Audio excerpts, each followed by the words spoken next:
Hello, welcome to Printer Tales. Today we will learn how to factory reset HP Deskjet 2700. Let's get started. Method 1. Reset using the control panel.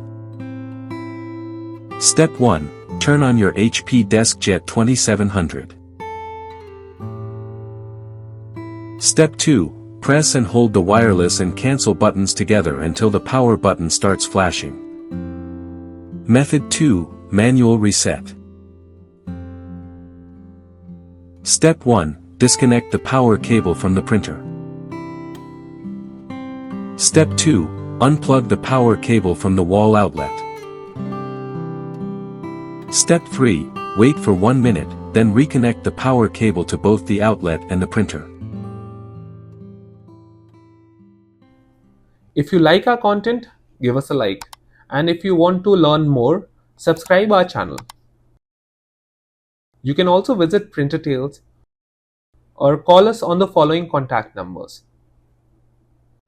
If you think we haven't covered your printer yet, you can let us know in the comment section.